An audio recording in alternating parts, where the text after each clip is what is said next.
So in this video, we'll be picking up where we left off in Gray by E.L. James. And I hope you guys are still enjoying it. I know I'm doing better on getting my recordings in, so I'm pretty proud of myself on that, and I'm going to keep doing my best each and every day to continue going forward. Chapter 16 is what we'll be reading today. It's a very short chapter, so this is going to be a short little video. But I don't want to read chapter 17 as well because it's kind of long, so I think it would make it too long, so we're just going to go ahead and knock out chapter 16 this video, and then in the next video we'll do 17 and go on from there. So I apologize if this is going to be a pretty short video. Alright, without further ado, here we go. Chapter 16. Tuesday, May 31st, 2011. Mommy is gone. I don't know where. He's here. I hear his boots. They're loud boots. They have silver buckles. They stomp loud. He stomps, and he shouts. I'm in Mommy's closet, hiding. He won't hear me. I can be very quiet. Very, very quiet. Be quiet because I'm not here. You fucking bitch, he shouts. He shouts a lot. You fucking bitch! He shouts at Mommy. He shouts at me. He hits Mommy. He hits me. I hear the door close. He's not here anymore. And Mommy is gone too. I stay in the closet, in the dark. I'm very quiet. I sit for a long time. A long, long, long time. Where's Mommy? There's a whisper of dawn in the sky when I open my eyes. The radio alarm says 5:23. I've slept fitfully, plagued by unpleasant dreams, and I'm exhausted. But I decide to go for a run to wake myself up. Once I'm in sweats, I pick up my phone. There's a text from Anna. Arrived safely in Savannah. A. Good. She's there and safe. The thought pleases me, and I quickly scan my email. The subject of Anna's latest message leaps out at me. Do you like to scare me? No fucking way. My scalp prickles and I sit down on the bed, scrolling through her words. She must have sent this during her layover in Atlanta before she sent her text. From Anastasia Steele. Subject. Do you like to scare me? Date. May 31st, 2011. 6:52 a.m. To Christian Gray. You know how much I dislike you spending money on me. Yes, you're very rich, but still it makes me uncomfortable, like you're paying me for sex. However, I like traveling first class. It's so much more civilized than coach, so thank you. I mean it, and I did enjoy the massage from Jean-Paul. He was very gay. I omitted that bit in my email to you to wind you up, because I was annoyed with you, and I'm sorry about that. But as usual, you overreact. You can't write things like that to me, bound and gagged in a crate. Were you serious or was it a joke? That scares me. You scare me. I am completely caught up in your spell, considering a lifestyle with you that I didn't even know existed until last week. And then you write something like that and I want to run screaming into the hills. I won't, of course, because I'd miss you. Really miss you. I want us to work, but I'm terrified of the depth of feeling I have for you and the dark path you're leading me down.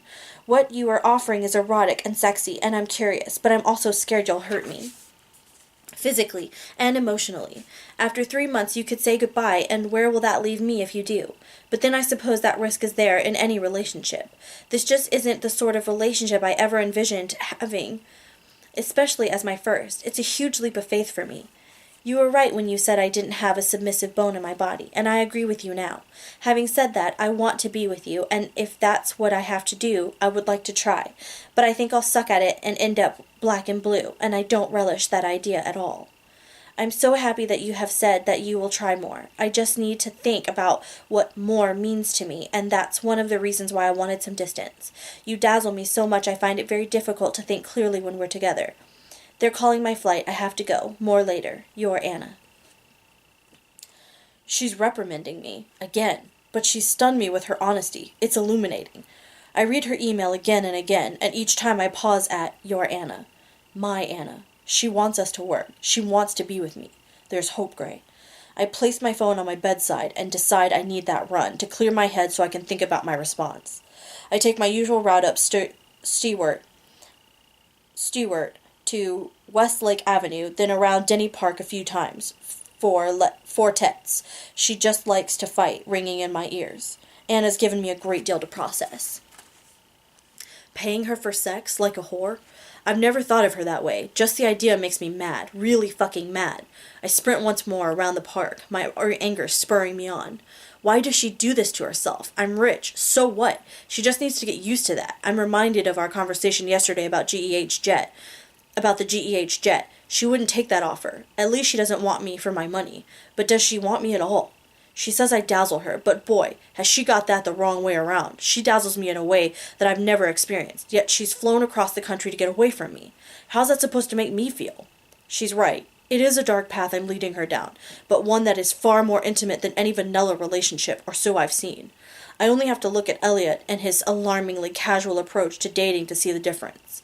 And I'd never hurt her physically or emotionally. How can she think that? I just want to push her limits, see what she will and won't do, punish her when she colors outside the lines. Yeah, it might hurt, but not beyond anything she can take. We can work up to what I'd like to do. We can take it slow. And here's the rub. If she's going to do what I want her to do, I'm going to have to reassure her and give her more. What that might be, I don't know yet. I've taken her to meet my parents. That was more, surely, and that wasn't so hard. I take a slower jog around the park to think about what disturbs me most about her email. It isn't her fear, it's that she's terrified of the depth of feeling she has for me. What does that mean? That unfamiliar feeling surfaces in my chest as my lungs burn for air. It scares me. Scares me so much that I push myself harder, so that all I feel is pain of exertion in my legs and in my chest and the cold sweat that trickles down my back.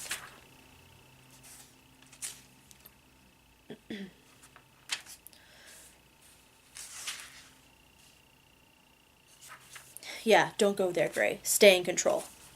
Back in my apartment, I have a quick shower and shave, and then I dress. Gail is in the kitchen when I walk through on my way to my study. Good morning, Mr. Gray. Coffee? Please, I say, not stopping. I'm on a mission. At my desk, I fire up my iMac and compose my response to Anna. From Christian Gray. Subject, finally, exclamation mark. Date, May 31st, 2011, 7:30 a.m. To Anastasia Steele. Anastasia, I am annoyed that as soon as you put some distance between us, you communicate openly and honestly with me. Why can't you do that when we're together? Yes, I'm rich. Get used to it. Why shouldn't I spend money on you? We've told your father I'm your boyfriend, for heaven's sake. Isn't that what boyfriends do? As your dom, I would expect you to accept whatever I spend on you with no argument. Incidentally, tell your mother, too. I don't know how to answer your comment about feeling like a whore. I know that's not what you've written, but it's what you imply. I don't know what I can say or do to eradicate these feelings. I'd like you to have the best of everything. I work exceptionally hard so I can spend my money as I see fit. I could buy you your heart's desire, Anastasia, and I want to. Call it redistribution of wealth, if you will. Or simply know that I could not, ever think of you in a way you described. And I'm angry that that's how you perceive yourself. For such a bright, witty, beautiful young woman, you have some real self-esteem issues, and I have half a mind to make an appointment for you with Dr. Flynn. I apologize for frightening you. I find the thought of instilling fear in you abhorrent. Do you really think I'd let you travel in the hold? I offered you my private jet, for heaven's sakes. Yes, it was a joke, a poor one, obviously. However, the fact is that the thought of you bound and gagged turns me on. This is not a joke. It's true. I can lose the crate. Crates do nothing for me. I know you have issues with gagging. We've talked about that. And if/when I do gag you, we'll discuss it. What I think you fail to realize is that in dom/sub relationships, it is the sub who has all the power. That's you. I'll repeat this. You are the one with all the power, not I. In the boathouse, you said no. I can't touch you if you say no. That's why we have an agreement. What you will and won't do. If we try things and don't like them, then we can revise the agreement. It's up to you, not me. And if you don't want to be bound and gagged in a crate, then it won't happen. I want to share my lifestyle with you. I have never wanted anything so much. Frankly, I'm in awe of you, that one so innocent would be willing to try. That says more to me than you could ever know. You fail to see I'm caught in your spell, too, even though I have told you this countless times. I don't want to lose you. I'm nervous that you've flown 3,000 miles to get away from me for a few days, because you can't think clearly around me. It's the same for me, Anastasia. My reason vanishes when we're together. That's the depth of my feeling for you. I understand your trepidation. I did try to stay away from you. I knew you were inexperienced, though I would never have pursued you if I had known exactly how innocent you were. And yet, you still managed to disarm me completely in a way that nobody has before.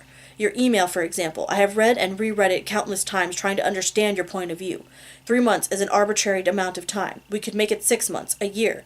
How long do you want it to be? What would make you comfortable? Tell me. I understand that this is a huge leap of faith for you. I have to earn your trust, but by the same token, you have to communicate with me when I'm failing to do this. You seem so strong and self-contained, and then I read what you've written here, and I see another side to you. We have to guide each other, Anastasia, and I can only take my cues from you. You have to be honest with me, and we have to both find a way to make this arrangement work. You worry about not being submissive. Well, maybe that's true. Having said that, the only time you do assume the correct demeanor for a sub is in the playroom. It seems that's the one place where you let me exercise proper control over you, and the only place you do as you're told. Exemplary is the term that comes to mind. And I'd never beat you black and blue. I aim for pink. Outside the playroom, I like that you challenge me. It's a very novel and refreshing experience, and I wouldn't want to change that. So yes, tell me what you want in terms of more. I will endeavor to keep an open mind, and I shall try to give you the space you need and stay away from you while you are in Georgia. I look forward to your next email. In the meantime, enjoy yourself, but not too much. Christian Gray, CEO, Gray Enterprises Holdings, Inc. I press send and take a sip of my cold coffee. Now you have to wait, Gray. See what she says. I stomp into the kitchen to see what Gail has prepared for breakfast. Taylor is waiting in the car to whisk me to work. What was it you wanted last night? I ask him. It was nothing important, sir. Good, I respond, and gaze out the window, trying to put Anna and Georgia out of my mind. I fail miserably, but an idea starts to take shape. I call Andrea. Morning. Morning. Good morning, Mr. Gray. I'm on my way in, but can you put me through to Bill? Yes, sir. A few moments later, I have Bill on the line. Mr. Gray, did your people look at Georgia as an option to site the tech plant, Savannah in particular? I believe we did, sir, but I'll need to check. Check. Come back to me. Will do. Is that all? For now. Thanks. My day is full of meetings. I look at my email sporadically, but there's nothing from Anna. I wonder if she's daunted by the tone of my email, or if she's busy doing other things. What other things? It's impossible to avoid thoughts of her. Throughout the day, I exchange texts with Caroline Acton, approving and vetoing outfits she's chosen for Anna. I hope she likes them. She'll look stunning in all of them. Bill has come back to me with a potential site near Savannah for our plant. Ruth is making inquiries. At least it's not Detroit. Elena calls, and we decide to have dinner at Columbia Tower. Christian, you're being so coy about this girl, she chides. I'll tell you everything this evening. Right now I'm busy. You're always busy, she laughs. See you at 8. See you then. Why are the women in my life so nosy? Elena, my mother, Anna. I wonder for the 100th time what she's doing, and behold, there's a response from her at last. From Anastasia Steele. Subject, verbose? Date, May 31st, 2011. 7:08 p.m. To Christian Gray. Sir, you are quite the loquacious writer. I have to go to dinner at Bob's golf club, and just so you know, I am rolling my eyes at the thought. But you and your twitchy palm are a long way from me, and so my behind is safe for now. I loved your email. Will respond when I can. I miss you already. Enjoy your afternoon. Your Anna. It's not a no, and she misses me. I'm relieved and amused at her tone. I respond. From Christian Gray. Subject, you're behind. Date, May 31st, 2011. 6:10 p.m. To Anastasia Steele. No, it's not 6. I'm sorry, I'm getting the times wrong, but whatever. Dear Miss Steele, I'm distracted by the title of this email. Needless to say, it is safe for now. Enjoy your dinner, and I miss you too, especially your behind and your smart mouth. My afternoon will be dull, brightened only by thoughts of you and your eye-rolling. I think it was you who so judiciously pointed out to me that I too suffer from that nasty habit. Christian Gray, CEO and eye-roller, Gray Enterprises Holdings, Inc. A few minutes later, her reply pings into my inbox. From Anastasia Steele. Subject, eye-rolling. Date, May 31st, 2011, 7:14 p.m. To Christian Gray. Dear Mr. Gray, stop emailing me. I am trying to get ready for dinner. You are very distracted, even when you are on the other side of the continent. And yes, who spanks you when you roll your eyes? ? Your Anna. Oh, Anna, you do. All the time. I remember her telling me to keep still and tugging my pubic hair while she was sitting astride me, naked. The thought is arousing. From Christian Gray. Subject, you're behind. Date, May 31st, 2011, 4:18 p.m. I don't know the times, whatever. To Anastasia Steele. Dear Miss Steele, Miss Steele. I still prefer my title to yours, in so many different ways. It is lucky that I am master of my own destiny and no one chastises me, except my mother, occasionally, and Dr. Flynn, of course, and you. Christian Gray, CEO, Gray Enterprises Holdings, Inc. I find myself drumming my fingers, waiting for her reply. From Anastasia Steele. Subject, chastising, ... me, ? Date, May 31st, 2011, 7:22 p.m. To Christian Gray. Dear Sir, when have I ever plucked up the nerve to chastise you, Mr. Gray? I think you are mixing me up with someone else, which is very worrying. I really do have to get ready. Your Anna. You chastise me via email at every opportunity, and how could I ever mix you up with anyone else? From Christian Gray, subject, you're behind. Date, May 31st, 2011, 4:25 p.m. To Anastasia Steele. Dear Miss Steele, you do it all the time in print. Can I zip up your dress? Christian Gross. God, I keep saying grow. Christian Gray, CEO, Gray Enterprises Holdings, Inc. From Anastasia Steele. Subject, NC-17. Date, May 31st, 2011, 7:28 p.m. To Christian Gray. I would rather you unzipped it. Her words travel directly to my dick, passing go on the way. Fuck. This calls for, what did she call them? Shouty capitals? From Christian Gray. Subject, careful what you wish for. Date, May 31st, 2011, 4:31 p.m. To Anastasia Steele. So would I, in all caps. Christian Gray, CEO, Gray Enterprises Holdings, Inc.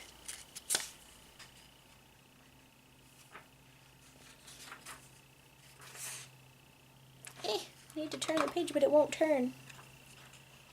Go. Okay. From Anastasia Steele.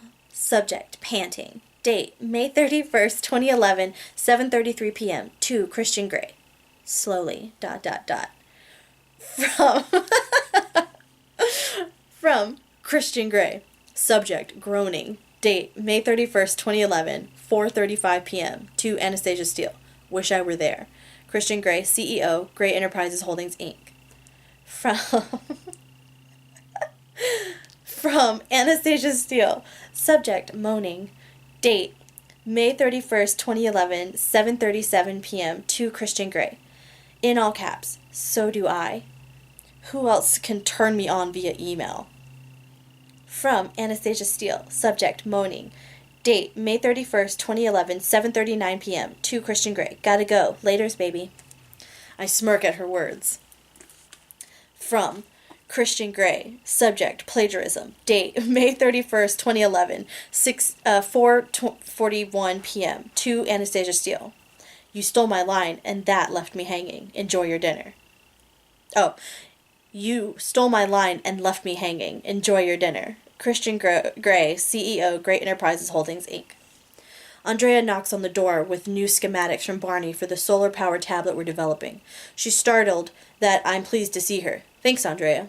You're most welcome, Mr. Gray. She gives me a curious smile. Would you like some coffee? Please. Milk? No thanks. My day has improved immensely. I have knocked Bastille on his ass twice in our 2 rounds of kickboxing. That never happens. As I slip on my jacket after my shower, I feel ready to face Elena and all her questions. Taylor appears. Would you like me to drive, sir? No, I'll take the R8. Very good, sir. Before I leave, I check my email. From Anastasia Steele. Subject, Who are you to cry thief? Date, May 31st, 2011, 10:18 p.m. To Christian Gray. Sir, I think you'll find it was Elliot's line originally. Hanging how? ? Your Anna. Is she flirting with me again? And she's my Anna again. From Christian Gray. Subject, unfinished business. Date, May 31st, 2011, 7:22 p.m. To Anastasia Steele. Miss Steele, you're back. So you left so suddenly, just when things were getting interesting. Elliot's not very original. He must have stolen that line from someone. How was dinner? Christian Gray, CEO, Gray Enterprises Holdings, Inc. I press send. From Anastasia Steele. Subject, unfinished business? Date, May 31st, 2011, 10:26 p.m. To Christian Gray. Dinner was filling. You'll be very pleased to hear I ate far too much. Getting interesting? How? I'm glad she's eating. From Christian... Blah, blah, blah. From Christian Grey. Subject, unfinished business. Dash, definitely. Date, May 31st, 2011. 7:30 p.m. To Anastasia Steele. Are you being deliberately obtuse? I think you just asked me to unzip your dress, and I was looking forward to doing just that. I'm also glad to hear you are eating. Christian Grey, CEO, Grey Enterprises Holdings, Inc. From Anastasia Steele. Subject, well, ... There's always the weekend. Date, May 31st, 2011, 10:36 p.m. To Christian Grey. Of course I eat. It's only the uncertainty I feel around you that puts me off my food. And I would never be unwittingly obtuse, Mr. Grey. Surely you've worked that out by now, winky face. She loses appetite around me? That's not good. And she's making fun of me? Again? From Christian Grey. Subject, can't wait. Date, May 31st, 2011, 7:40 p.m. To Anastasia Steele. I shall remember that, Miss Steele, and no doubt use the knowledge to my advantage. I'm sorry to hear that I put you off your food. I thought I had a more concupiscent effect on you. Concupiscent. That word I've never ever seen before. Sorry, I butchered it. Effect on you. That has been my experience, and most pleasurable it has been, too. I very much look forward to the next time. Christian Grey, CEO, Grey Enterprises Holdings, Inc. From Anastasia Steele. Subject, gymnastics linguistics. Date, May 31st, 2011, 10:36 p.m. To Christian Grey. Have you been playing with the thesaurus again? I hoot with laughter. I was thinking the same thing. From Christian Grey. Subject, rumbled. Date, May 31st, 2011, 7:40 p.m. To Anastasia Steele. You know me so well, Miss Steele. I'm having dinner with an old friend now, so I'll be driving. Laters, baby. Copyright. He has the little C copyrighted. Period. Christian Grey, CEO, Grey Enterprises Holdings, Inc. As much as I'd like to keep up the banter with Anna, I don't want to be late for dinner. If I were, Elena would be displeased. I power down my computer, collect my wallet and phone, and take the elevator to the garage. The Mile High Club is on the penthouse floor of Columbia Tower. The sun is sinking towards the peaks of Olympic National Park, coloring the sky with an impressive fusion of oranges, pinks, and opals. It's stunning. Anna would love this view. I should bring her here. Elena is seated at a corner table. She gives me a small wave and a big smile. The maitre d' escorts me to her table, and she rises, presenting her cheek to me. Hello, Christian, she purrs. Good evening, Elena. You look great, as usual. I kiss her cheek. She tosses her sleek platinum hair to one side, which she does when she's feeling playful. Sit, she says. What would you like to drink? Her fingers and her trademark scarlet fingernails are wrapped around a champagne flute. I see you've started on the Cristal. Well, I think we've got to celebrate, don't you? We do? ? Christian, this girl, spill the beans. I'll have a glass of the Mendocino Sauvignon Blanc. Yee. I tell the hovering waiter. He nods and hurries off. So, not a cause for celebration? Elena takes a sip of her champagne, eyebrows raised. I don't know what you're making such a big deal of this. I don't know why you're making such a big deal of this. I'm not making a big deal. I'm curious. How old is she? What does she do? She's just graduated. Oh, a little young for you. I arch a brow. Really? You're going to go there? Elena laughs. How's Isaac? I ask with a smirk. She laughs again. Behaving. Her eyes sparkle with mischief. How boring for you. My voice is dry. She smiles, resigned. He's a good pet. Shall we order? Halfway through the chowder, I put Elena out of her misery. Her name is Anastasia. She studies literature at WSU, and I met her when she came in to interview me for the student newspaper. I gave the commencement address this year. Is she in the lifestyle? Not yet, but I'm hopeful. Wow. Yeah, she's escaped to Georgia to think it through. That's a long way to go. I know. I look down at my chowder, wondering how Anna is and what she's doing, sleeping, I hope, alone. When I raise my head, Elena is studying me intently. I haven't seen you like this, she says. What do you mean? You're distracted. That's not like you. Is it that obvious? She nods, her eyes softening. Obvious to me. I think she's turned your world upside down. I inhale sharply but hide the fact by raising my glass to my lips. Perceptive, Miss Lincoln. You think? I murmur after my sip. I think, she says, her eyes searching mine. She's very disarming. I'm sure that's novel. And I bet you're worrying about what she's doing in Georgia, what she's thinking. I know how you are. Yes, I want her to make the right decision. You should go and see her. What? Get on a plane. Really? If she's undecided, go use your considerable charm. My snort is derisive. Derisive. Christian, she scolds. When you want something badly enough, you go after it and you always win. You know that. You're so negative about yourself. Drives me crazy. I sigh. I'm not sure. The poor girl's probably bored to tears down there. Go. You'll get your answer. If it's no, you can move on. If it's yes, you can enjoy being yourself with her. She's back Friday. Seize the day, my dear. She did say she missed me. There you go. Her eyes flash with certainty. I'll think about it. More champagne? Please, she says, and gives me a girlish grin. Driving back to Escala, I contemplate Elena's advice. I could go see Anna. She said she's missed me, and that the jet's available. Back home, I read her latest email. From Anastasia Steele. Subject, suitable dinner companions. Date, May 31st, 2011, 11:58 p.m. To Christian Grey. I hope you and your friend had a very pleasant I hope you and your friend had a very pleasant dinner, Anna. P.S. Was it Miss Robinson? Shit. This is the perfect excuse. This is going to need an answer in person. I buzz Taylor and tell him I'm going to need Stefan and the Gulf Stream in the morning. Very good, Mr. Grey. Where are you going? We're going to Savannah. Yes, sir. And there's a hint of amusement in his voice. Okay, that was it for Chapter 16. We're not even 30 minutes into this video. But, like I said, Chapter 17 is pretty long. And Chapter 18 is even longer. So I really don't want to double them up. And I really can't, So, that's that. Alright, that's it for this video. Until next time, reading by Ree.